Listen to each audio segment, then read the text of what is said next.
పవన్ సినిమాకు ఓ లెక్కుంటే ఆయన పాట పాడితే కిక్కుంటుంది అంటారు పవర్ స్టార్ అభిమానులు. చిత్రంలో ఆయన ఆటతో పాటు పాట కూడా పాడితే వాళ్ళ ఉత్సాహానికి రెట్టింపు ఆనందం తోడైనట్లే. అభిమానుల కోరిక తెలిసిన పవన్ తన ఆసక్తి మేరకు పాటలు పాడుతూ ఉంటాడు. ఒక్క పాటలే కాదు, తన సినిమాల్లో బహుముఖ ప్రజ్ఞ చూపిస్తూ ఉంటారు పవన్ కళ్యాణ్.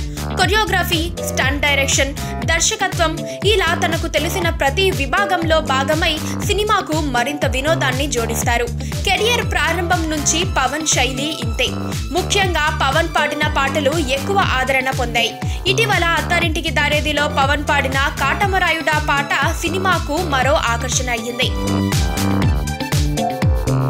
ఇలాగే తన గొంతుతో పవన్ మరోసారి మ్యాజిక్ చేయబోతున్నట్లు సమాచారం. త్రివిక్రమ్ దర్శకత్వంలో పవన్ కళ్యాణ్ నటిస్తోన్న చిత్రంలో ఓ పాట పాడబోతున్నాడట పవన్.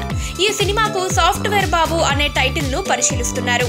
హారిక హాసిని క్రియేషన్ సంస్థ నిర్మిస్తోంది.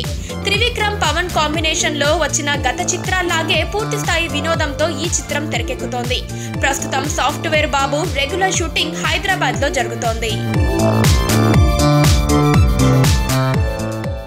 జబర్దస్త్ ఫేమ్ హైపర్ ఆది టాప్ తెలుగు టీవీకి తనపై వచ్చిన రూమర్స్ పై తేల్చి చెప్పిన ఇంటర్వ్యూ కోసం ఇక్కడ క్లిక్ చేయండి.